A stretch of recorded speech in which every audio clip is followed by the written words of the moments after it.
Hello, hello, hello, and welcome to Shared Space with Quida and Chap. How you doing today, Chapo? All is well. How are you? So we can hop right into things. This month, April, It is. um, I was reading that it is Second Chance Awareness Month. So for returning citizens, people re-entering.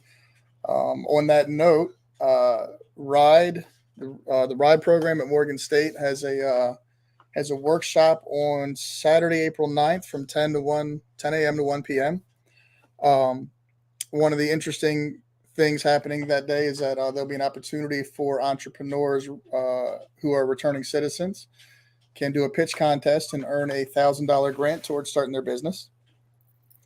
So you were mentioning this is also another awareness month for April. Yes, it is Fair Housing Awareness Month. But just to keep on topic, there is also a re-entry resource fair at New Song Academy, and that is April 23rd from 10 a.m. to 2 p.m. at New Song Academy, and there'll be resources to help with expungement and professional clothing, voter registration, transportation, education, mental health, all of that good stuff. We also do our weekly wellness walk at Lake Montebello. You and Brandy made it out this week. Thank you very much at 9 a.m. at Lake Montebello. And also this book that Cody Brookdale wrote called Pages of My Journey. And it's great for people who are struggling with unhealthy eating habits. We know how common these, how often we talk about the food pyramid from 1980s and how that thing was just horrible and it's still perpetuated today. But anyway, yeah, Pages of My Journey, it's a great book for folks who are on unhealthy eating habits, and it gets really into deep details about the journey of achieving goals. And like I said, it's by Cody Brookdale. Then also the Community Digital Equity Project, that will be at I'm gonna say the address later, but it is Saturday, April 23rd, I believe, and we'll be talking about digital equity in the community and yeah, how we can improve that and create some mesh networks and teach people how to manage these kinds of things. So wait a minute, Chap. We never introduced ourselves. So I'm Laquita Chansey. I'm the founder and director of Baltimore Homes, and all of these issues are important because housing is a really big deal. It's how we build generational wealth. Redlining is real, and because I live in the Black Butterfly of Baltimore, I focus on digital equity, housing. We build micro shelters and tiny homes for folks who are unhoused. And Chap, you are always in these streets with Yeah, Power Fest. You were facilitating last week. I was facilitating for BNIA the week before. that's right. Yeah. Yeah, so tell us about who are you, Chap? Introduce yourself. Uh, I am Chaplain David Lovelace, known as Chap.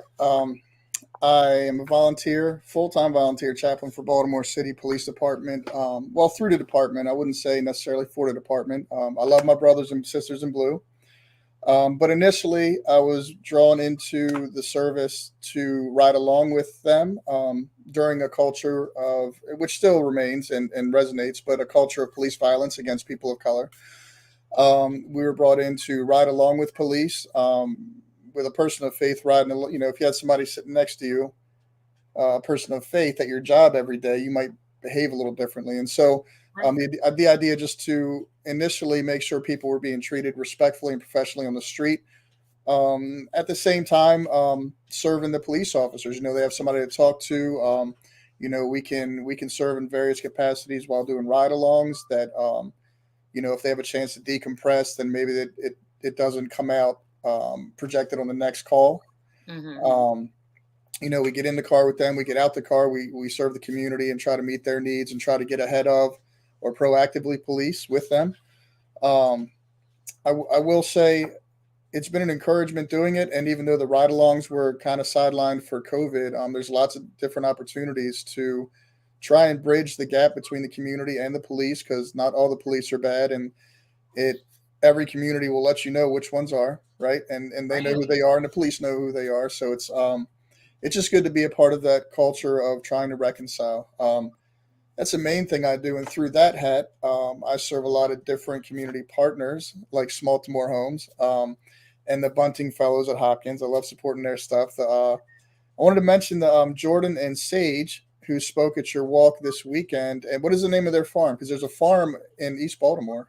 Yes, Bliss Meadows, West founded Meadows. by Atia Wells, and they are all over the Instagrams. And yeah, so Atia is a licensed registered nurse, if I'm not mistaken, and Walk with a Doc is a national program, and we used it as a launch pad to create a relationship between the Bunting Fellows, which is a Hopkins, a year-long Hopkins program for leadership development. And it was a group of nine of us total, but you mainly see four of us out there at Walk with the Doc. And Tia had Jordan and Sage out there talking about some of the programming over at Bliss Meadows. On Instagram, they're listed as Backyard Base Camp. So Backyard Base Camp is the umbrella organization. So yep, Backyard Base Camp. They do a lot of programming. They were talking about I think the porch front programming, as well as some of the husbandry that Jordan's going to be doing, and yeah, the porch front stuff that Sage is doing. She had the bulbs of, what was that, garlic and maybe, Garlic and onions, yeah. yeah, scallions and onions. Yep. So yeah, so on April 9th as well, they have the animal husbandry and sheep shearing event, which they say they only do once a year. It's a very unique experience. Bring your kids out to observe. If you've never seen it, go check it out. I'm gonna try and be there. I got to juggle a couple things, but definitely want to support them. They bring fresh food to the community. They bring Saturday they had some amazing information that was like really empowering, really thought provoking. And so one thing I want to highlight that Jordan taught us was that it is hard in our fight to provide food security to our communities of color or our communities in general. Right. And he pointed out part of the reason is that we don't own the land to grow the food. And so one thing he mentioned from his research was that 98% of the land in the United States is owned by white people. And so we don't own land. So that makes it a little more difficult for us to provide healthy food for ourselves. I just thought it was a significant fact that he shared. He shared some other really great information, but that one's kind of just struck me like it's very interesting. That, and it's huge. It's like you think of the entire United States, and 98% is owned by folks that are white. So it's like 2% is non-white. So that's not even like just assuming that the other 2% is black. You know what I mean? It's Right. all these other, it's just non-white. And that is nuts. But again, that's why a lot of the work that I do is around redlining and educating folks that that's by design, chat. Like for so many years, not only could black people not buy land, but women couldn't buy land. Like everybody except for white men were allowed to own and buy land. Like that's so problematic. And then it's like now we have the problems that we have today. So I'll And get I, off the I'll, soapbox. I'll comment that I saw even today. I was reading some comments by a councilman that I'm not a big fan of, so I won't even say his name. But there is legislation that he was sharing that in 2022 that we're trying to push through legislation in the city that prohibits certain people from purchasing homes in certain communities in 2022. It's very interesting. Um, so I encourage people to dig around a little bit, look for those things because this stuff's still going on. Still Jim Crow, Oh yeah. 2022. Yeah. Still Jim So, Crow, and still then block busting, still redlining, and still I got to share this too on the land tip. A lot of the reservations that were that native people were pushed and forced into were either uninhabitable, um, and the land that was habitable and they could use for farming was actually taken back from the government so that they could use them for commercial farms for like soy and corn and these unhealthy products that make a lot of money. Or Um, like you hear in the news now, they are driving a gas line through some native land. Like I don't even that know. pipeline has been, yeah, and that's been going on for years. Like 3 years, folks have been fighting that. So yeah, they do whatever they So we want. need to we need to figure out how we need to get some land. We all need to get some land. My brother yesterday, Saturday, he was showing me properties in Maryland where you Hmm. could get 20 plus acres for less than $500,000, Right. and they're undeveloped, and that's perfect, right? Because then you can do whatever you want on them. Yeah. And Jordan then was sharing that you don't need 20 acres to do a farm. Like an acre, 2 acres is a lot of work, and that's very Money. sustainable for one family or one group of people. So Right. just things to think about, right? I wanted to talk about this weekend. I know you were over east a lot. I was over west all Saturday and Sunday. So we we talked with Officer Lee. Hopefully, he makes it on the show today. Hmm. But there is the historic Pennsylvania Avenue Parade, which we're going to be doing in early June. And so if he gets on, and even if he doesn't, if you guys reach out to me or Quida, we'll put you in contact with Officer Lee. We're looking for local people first. Officer Anderson pointed out, like, there's a lot of people and talent we can bring to the parade and the stage, but we want our people there. So if you're from Upton, Sandtown, Winchester, Druid Heights, you from around the way, Pensy Ave, from North Avenue to Dolphin, McCullough Homes, like, we need you all to reach out to us. If you got a marching band, if you got a dance group, if you got a cheer squad, if you got and of course we got talent everywhere. Cherry Hill, Greektown, like everybody's got talent. But we're going to fill up the parade with where we're holding the parade first, and then we'll reach out to everybody else. We want to give everybody a chance to participate. We got DJs, we got great musicians. We have so much talent in Baltimore. It's limitless. But hopefully, we're looking forward to getting out there early June and just. I'm gonna say, look, Ev, don't kill me. I'm gonna say we're gonna be ignorant, y'all. We're gonna show up, and show out, and because we need it. Yes, party in the streets. It's a block party. It's multiple block parties, right? Like it's a celebration and it's a great time. It's like starting off Juneteenth. It's the week before Juneteenth. That's Like right. go ahead and get the party started. Let's party the whole daggone week. Come on. So that brings to mind another. I feel like today we're just going to go over all the community stuff coming up this summer. June There's 3rd so to much. 5th.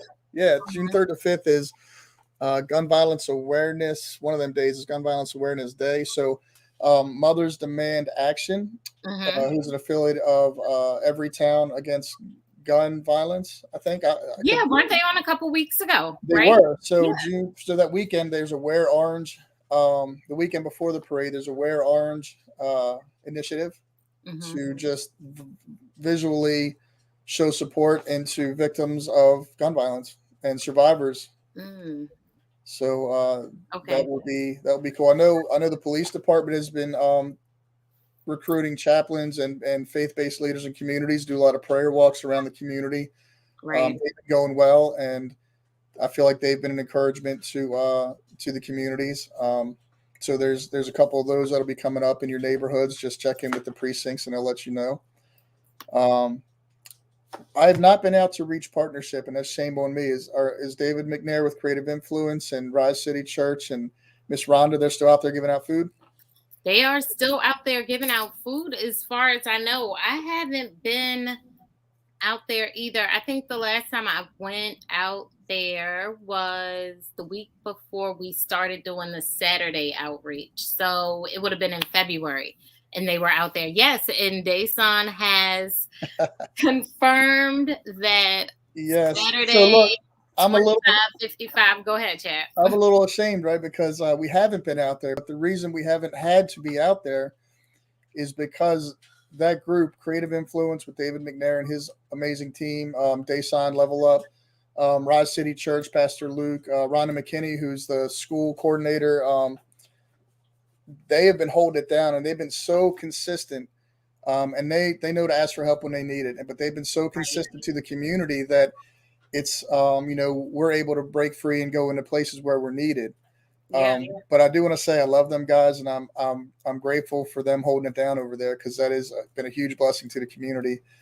Um, One of the lady across the street from them that runs a tire shop, Mama, I just call her Mama. She was like one of the first black people in Baltimore. I think she was actually the 12th, one of the first, but she's like the 12th black person in Baltimore to register to vote. How about that? Yeah, pretty cool. So if you go across the street, ask for Mama. She'll give you a wealth of Baltimore history, beautiful Baltimore history. To the if you're facing her tire shop to the right, there's an old building and a cemetery, Mm-hmm. and people don't know it's an old Quaker cemetery. And if anybody cares, Johns Hopkins is buried in that cemetery, so it's not. It's just a little piece of Little trivia for history. Baltimore. Yeah, I'm not excited about him, but it's just a neat piece of history right there. Yeah, So, it is and what it the is. and the garden is beautiful. The cemetery is kept by this little old girl. I have her name. I have her name in my phone. I can't remember her name, but this old girl has been doing it for like 20, 30 years, a very long time. She's planted so much beautiful stuff, and now is the time to visit that little spot, man. Everything's in bloom. It's crazy. That's really good to know because part of the weekly wellness walks, I want to add hood hikes and find places close to the lake that we can drive to and hear Oh historical yeah, it's right uphill. stories. Yep, I think that would be dope. Cool. Yep, I love it. I love it. I love it. So yeah, 2555 Harford Road, 10:30. Go ahead and pick up your produce and whatever else may be out there. But also you can show up early. I think like 8:30, 9 o'clock if you want to volunteer. So yeah, so there's that. There's the weekly wellness walk, digital Oh, equity. Go ahead. we got a couple new shows. So, one of my biggest advocates in Southeast Baltimore and in service to the undocumented community in Baltimore, her name is Janet Arce. Um, and she's just really embraced me and helped me plug into the serving that specific community. Has a morning show at 9 a.m. on BlackUSA.News. How about Uh, that? yep. So talking, well, it's in Spanish, but it's talking with Janet Arce. So That's dope. check that out if you are bilingual or you want to, promote the show for our neighbors in Southeast and that live throughout the city. Please check that out. Also, remember the young ladies? There was like a 5-year-old and an 8-year-old we interviewed With who were Taz? running businesses, right? Yeah. Zaria and I forget the other young lady's Abe? name. Well, I'm here to tell you they got a morning show on Sunday. Is Black? I think it's Black Girl Magic or Black Girls. Oh man, somebody Hana Blue. Somebody comment in the comments because I don't want to get the title wrong. But these little girls, I saw them today on Hana Blue's show promoting their show. What? Bro, yeah, check it out. Check it out. So if you go back on our Facebook page, you can check out the interview they did this morning. They're so inspiring. They're so beautiful. They're so empowered for like empowered children is what I'm talking about. Like Yes. a lot of people, if you know me and I come through a lot of times with a group of young men, various young men. Dason has picked up on that and emulates that to a T. Like he has got a great group of young men. Um, they need to know like 12, 13, 14, 15, you're the Hmm. now leaders. You guys are Yeah, the now leaders.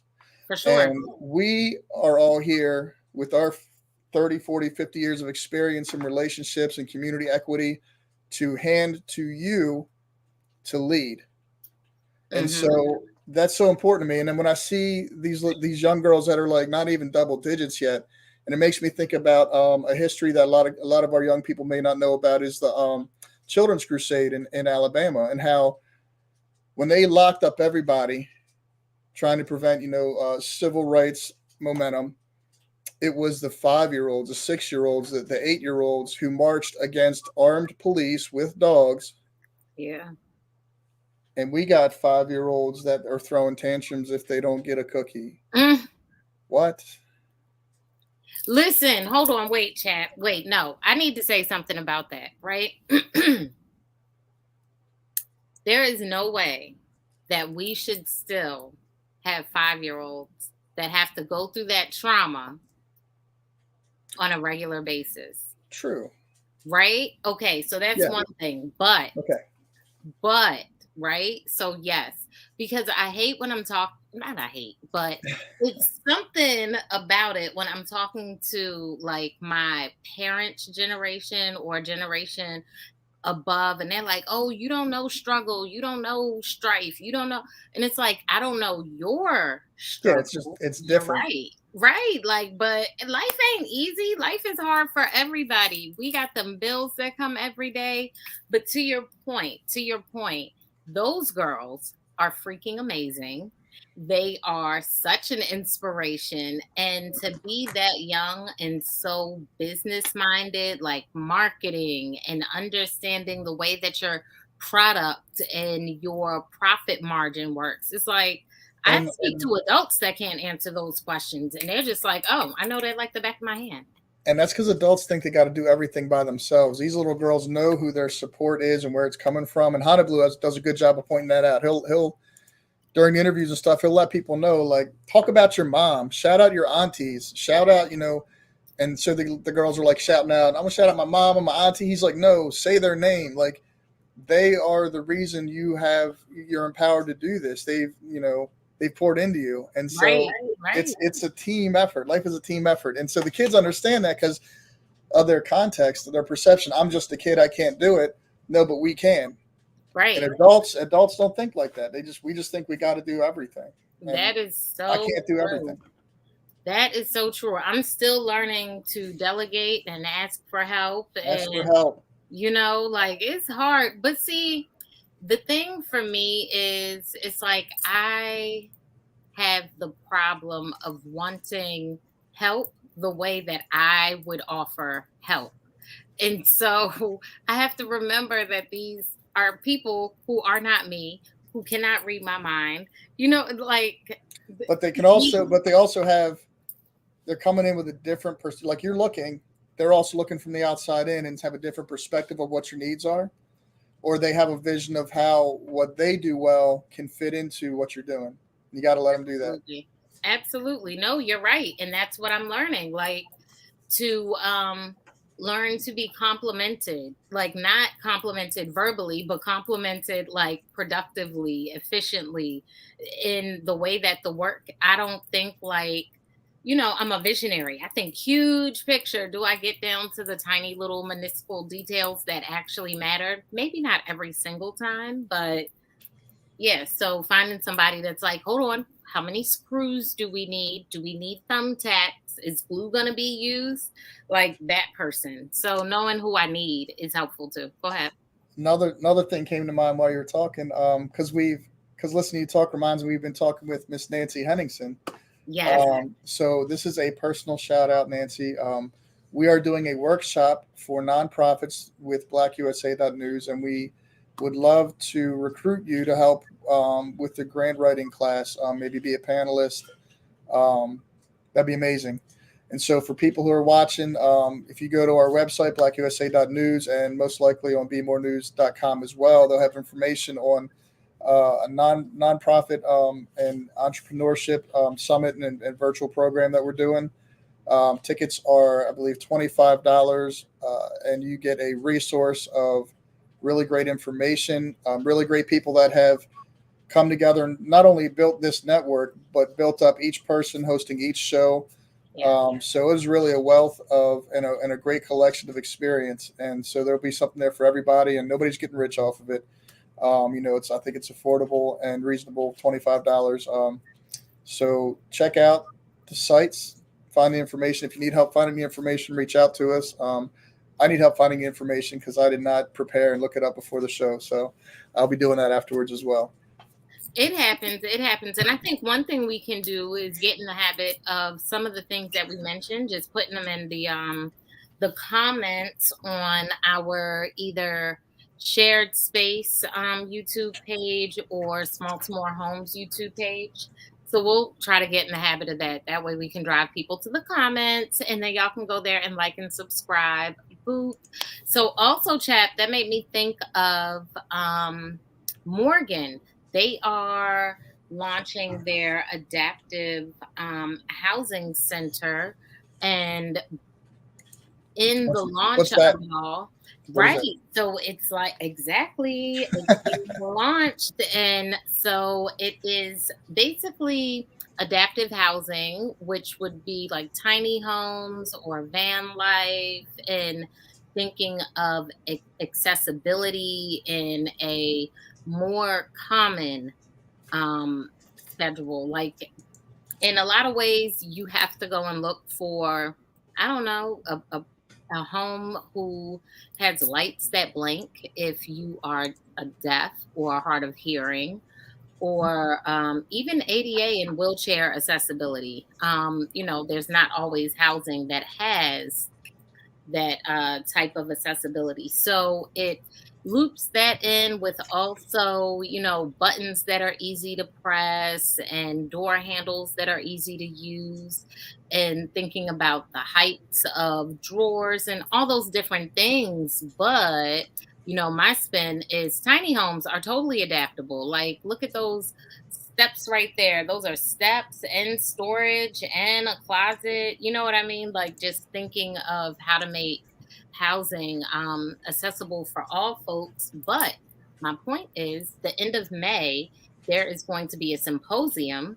So, folks who are architects or designers or artists or developers, hit us up because we're looking for feedback from the community about ways to make homes adaptive. And the best way to do that is to speak to more folks about their needs and what they think adaptability looks like. So, another symposium, another call of action for folks. Like, let us know if you're interested in being on a panel discussion and what you want to talk about. I also, now that you said that, because May kind of skipped over May, went from April to June.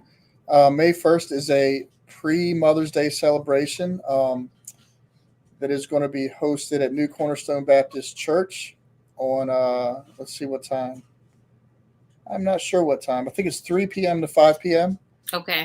Tickets are only $10. They're just trying to do a light fundraiser to get some food and snacks to help feed the community while they're doing outreach alongside some other groups.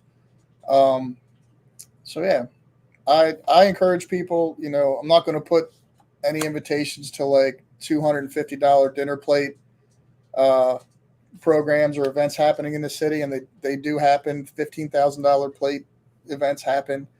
Or keep it under $50, and a lot of times if we can support and show up, or even just buy a ticket and give it to someone else, the little comedy shows, little gospel shows, all of it helps build a better community. I Got promise you, the money is not going to go to waste. It's much needed, and every little bit counts. It really does. It really does. One other thing I guess I can mention is that I'm trying to get the tiny home here. This guy that's right here. So this weekend in Berryville, Virginia, there will be a tiny home workshop. So I'll be doing some design thinking with folks and talking about ways to make the house a little more innovative. And that'll be Friday, Saturday, and Sunday. You can go to smalltomorehomes.org and send me a kite if you are interested in hearing about that. There's a bunch of stuff going on, chat. Um, Hmm. yeah, yeah. Oh, in the end of April, I was telling you about the what is it called? The Serve Safe event. I'm not sure. It's Okay. 50 volunteers who want to build um, one of the 8x8 shelters. They don't necessarily have to have tool skills, but we will do some sort of tool training and, safety and tools training. But yeah, Good. that I'm glad you mentioned that because I was going to mention that as well. yes, Um, that so is when is that? April.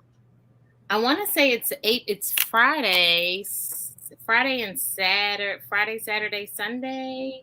Let me look at the calendar. Hmm. Or Thursday, Friday, Saturday. Yes, So yeah. April, definitely April 29th and 30th. Okay. I have to find out if it's the Thursday to Saturday or Friday to Sunday. And yeah, so come learn what Smaltimore Homes is doing, and trying to get help doing legislatively, economically, and volunteer wise. Like we need to put these things together to help this initiative. Building the shelters, building micro shelters, learn some safety using power tools, Yeah. learn how to use some power tools, and I am participating in helping instruct that. I am a veteran carpenter. I have built $1 million homes down Volano Beach in Florida. I when I was building homes for various contractors in Florida, my crew was cranking out, I think, 2 homes a week, in a 40-hour week, and framing them up for trades. So I'm talking like 300, 400, $500,000 homes, like 2 floors, 28, 3,000 square foot homes. There's a rhythm, Framing there's a homes. method, and there's, you don't have to be. I'm not a very crafty or creative person, but there is a rhythm to building, and there is an order. And when you learn to do things in order, things go together so smoothly. So come learn a little bit, and it may those things you learn may carry over in other parts of your life, of course, and build some great relationships while volunteering.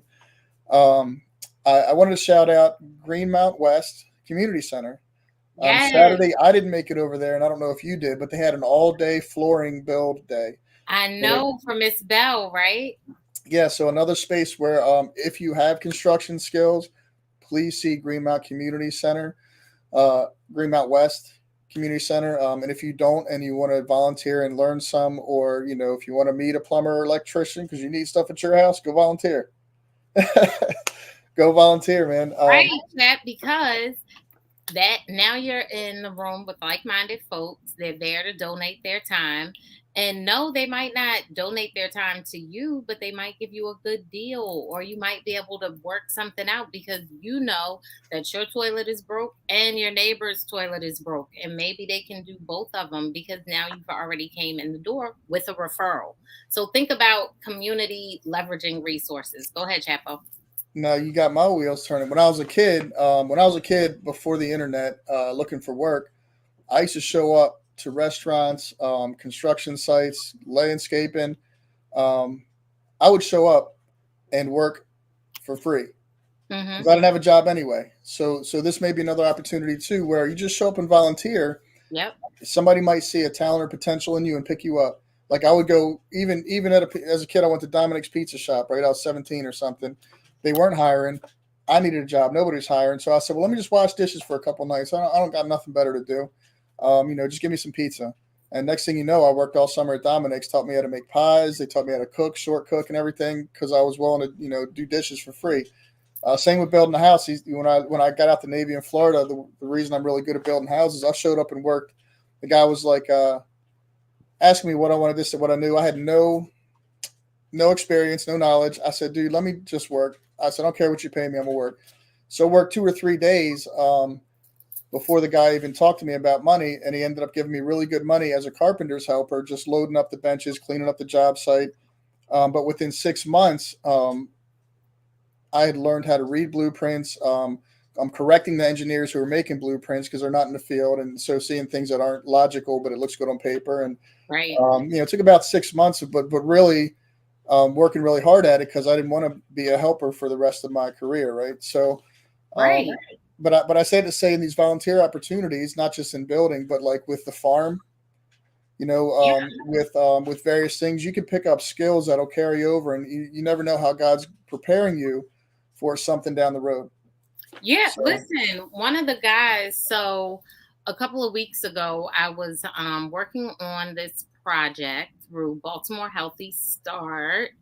And basically, we were getting feedback from tenants, landlords, and developers about their housing situation. So, one of the guys that I interviewed was like, this was really helpful. It made me think about my future. But I'm wondering about your organization. I want to come out and I want to volunteer with you. How can I help you? And at the time, I was like, I don't really have time to train you. But then I thought about it. I was like, you can show up to walk with the doc and You can engage folks as they're coming up, introduce yourself, make sure that they know that they can eat something, that they should sign in, that we're here every Sunday, yada yada yada. But the fact that he just offered it and, wanted to engage, I don't think that people always have that mindset when they have free time. They're like, I'm going to fill this with TV, or I'm going to sit at home Sure. on Netflix. It's easy to like, smoke a joint, binge watch Right, movies, drink a right. beer, watch TV, or play Veg video out, games. not pay Sure. Yeah, attention. yeah. And everybody needs downtime. We're not saying don't do self care. Sometimes self care is volunteering. For My me, partner it Lewis. always has Oh been. yeah. For me and Lewis, when we met, we started building a relationship. That's my partner for Power Fest Baltimore. He said something that struck me because it was the same advice I got from my parents was that when you're feeling depressed, go volunteer, go help somebody else. Yep. And man, like you don't understand how much you need it until you do it, Right. Because you it know. helps you just as much as it helps the person that you're actually extending your But by helping them, you're helping yourself because now you're building confidence, right? You were empowered to help someone else. Well, if I can help them, maybe I can help myself, right, and right. maybe they Building can help their yourself too. self-esteem, your self-esteem. Yeah. Yeah, man. It's mutually inclusive and mutually beneficial. So speaking of housing, because I remember we were talking. I've had a lot of conversations coming up in the last 2 months actually for predatory flipping and predatory landlord stuff that we've been trying to deal with. And the show before us, Frontline News with Yolanda Pulley and Jason Rodriguez, those two have come through a lot in helping with this initiative, protecting residents, aging residents. And Baltimore Action Catalyst team, they did a that's the one you talked about. I facilitated. Had a conversation about some new housing legislation in the vacant properties specifically. Got some good information from Council President Mosby. So I wanted to shout them out for also having some events coming up. They've got if you go to their website on Facebook, I know they have some community education, some like finance classes and entrepreneurship opportunities for youth, and a lot of community stuff going on over there. There's somebody else I wanted to mention, but I got to remember. We have so much good stuff going on in Baltimore, though, right? Like Always we is. could filling up the show with just talking about other people that are doing stuff. So this is really encouraging to me. Definitely. I mean, now that folks are outside and COVID and Omarion and Omicron, they are acting right. And, like, I think the numbers are trending in the right way because folks aren't wearing masks. So it's looking good for the summertime. I just hope that it stays like this and that we continue to work toward, creating lives that are more healthy and more balanced than they had been before. I want to say too, tomorrow at Rock City Church up on the hill. If you guys are from Loch Raven, if not, if you go out Loch Raven area, Loch Raven or Cromwell, just Google Rock City Church. They have a food pantry from 12 to 4 daily, and they've got LED bulbs, prepared foods, as well as desserts and breads and some non-perishables. Occasionally, they do have fresh produce if you can't get it from Lake Clifton on Saturdays. But they just texted me. That's why I brought it up. Daniel Epps over there does a great job of running a warehouse. So if you can get a ride up there, somebody with wheels, tell them to go take like Daniel's trying to empty the warehouse every day. So if you got wheels, take a Wow. van, empty the warehouse, go get some Where is food. this at again? Loch Raven, it's called Rock City Church. Hmm. Their food bank is called A Can Make a Difference. Okay. Um, Nice. let's see. Oh, Urban Hunger League, Urban Hunger Project, supported through Catholic Charities. They are out on Pennsylvania Avenue and Cumberland every Saturday and Sunday morning at 9:30, serving hot meals. Oh, Got hot breakfast. They got oatmeal. They got bread pudding. They got fruit, water, PB and J's, and lunches to go.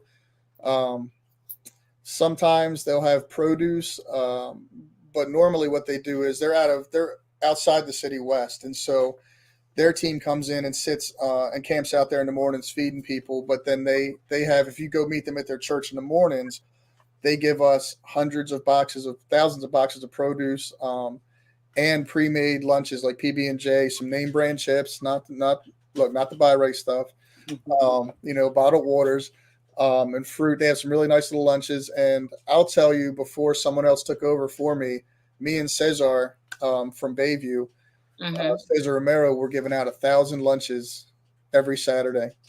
And that's just one district. I was just the missing piece. They already have people in place all over the city, and they're like, "Chap, we don't have anybody in Southeast. Can you do it?" And I'm like, "I'll do it till I find somebody."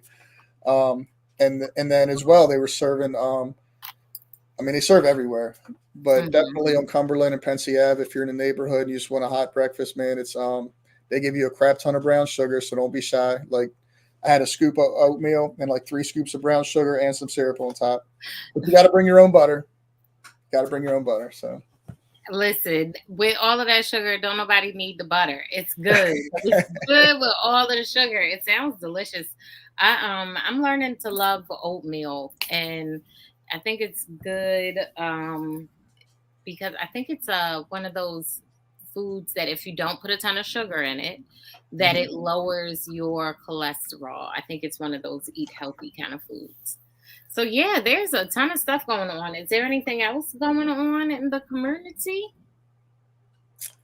I will put it out there in the universe so that people can start holding me accountable. I need to do more in my own neighborhood. Ryan Dorsey is running this district into the ground, um, and he's affecting other parts of the city that ain't asked for his help. So I need to be more involved here. Everybody knows we're all over the place. We're from I tell people from what I say from Park Heights to Parkville, Sandtown to Greektown, um, Harlem to Hamilton. Right? We move through the city where there's a need. If somebody calls me and asks, or sometimes I ask on behalf of residents, like wherever there's a need, we try to be there. Um, and I need to be here as well. So, And what yeah. type of work? What do you want to focus on? Because I know the last time we spoke about community development and helping folks like form different community initiatives with their local rec center. What specifically do you Oh want? yeah, we do. That's another one. God's timing is always perfect, right? We've kind of put that on the back burner, but yeah. So each rec center in the city, the reason rec centers are failing and closing, each rec center by in the bylaws of the agency is supposed to have a rec council of Hmm. people that live. You don't even have to live in the community; just live in the city. You don't Hmm. have to live in the community. That's the board you serve on, but you're supposed to have a rec council board that guides and protects the community space and the rec center, um, pretty much from the politics that are running it right now. They can't. If somebody researches, there's certain demands and empowerment you can make as a community if you sit on the rec board Hmm. that even helps directors out who because there's a ton of directors that want to do stuff and they're really pissed off because they're open but they're not getting the resources they need. I know that Johnny Swinton over at Maura Crossman is probably still waiting on a printer 3 years later. So and she That's and awesome. hopefully the principal there has opened up the doors to use the gym because 100% of the recs that share a gym with the schools, last I heard, were not able to have access to the gyms for whatever reason, and the reason is poor relationships because the Mhm. politics running the recs are not being governed or bridged by a rec council. Right. So we Yeah. need communities to step in there. Hmm. We got a couple minutes left. One thing I wanted to talk about, because as we backtrack a little bit to homelessness, and in housing in general, we discovered last couple weeks, that zero homeless shelters have a capacity to receive a service animal, Yep. not a pet. A pet you got to let go maybe, but even that's even harder to let go. But a service animal, even though there's not a specific certification, to identify a service animal, if someone is disabled and they say that this animal is a service animal, there's ADA regulations that state you have to accommodate that part of their disability, Right. but no homeless shelters do. Nope. And so when we have vets, that may have a service dog, we have disabled adults and aging citizens or younger citizens who have service dogs, if they are in a situation where they're experiencing homelessness, they will not be accommodated Right. with part of their need or Right. part of their health care. So I think that's something we can talk about and start, maybe making some noise about. Christina Flowers helped. Listen, Chap, add it to the list. There are very few homeless shelters that, let's say you had a daughter who was 12 years old, you two would have to be separated. You know what they don't allow couples. If I had a son in some instances and he's too old, like the way that people who And I'll are elderly let me share this too, because they'll tell you is you got to put them in the system. You got to put them in the system and give them to a social worker is what they got to tell you. And there's another spot, and I don't want to name names because I know the guy that runs it is well intended, and he does a lot of good things for his community. But there are youth homeless shelters which are kind of illegal because if you're under 18, um, Department of Family Services is supposed to pick you up anyway. But it's another need because we have teens experiencing stuff where they find themselves homeless in a hot minute and they have nowhere safe to go. And when this one place that did have youth homeless shelter, I reached out to them about 2 years ago, and I haven't really reached back since because I had a 17-year-old Yep. whose mother was going to kill her. She got out of Yeah. the house, Mm. and she just needed a place to stay for the night, or in the moment. And when I called that place, they said call Protective Child Services, and I'm like, we're calling you because we thought you served this community. So, Right, right. There's um, so many gaps and loopholes and, these populations that are already marginalized, that are already traumatized, that are already, forgotten about. And that's what I think about when I think about Baltimore Homes villages. Like they're villages for communities of like-minded folks so that, LGBT youth are taken care of, foster youth that age out of foster care are taken care of, parents with their kids age or aged out is huge. So that's a whole nother month of conversation. listen, bruh, who you telling?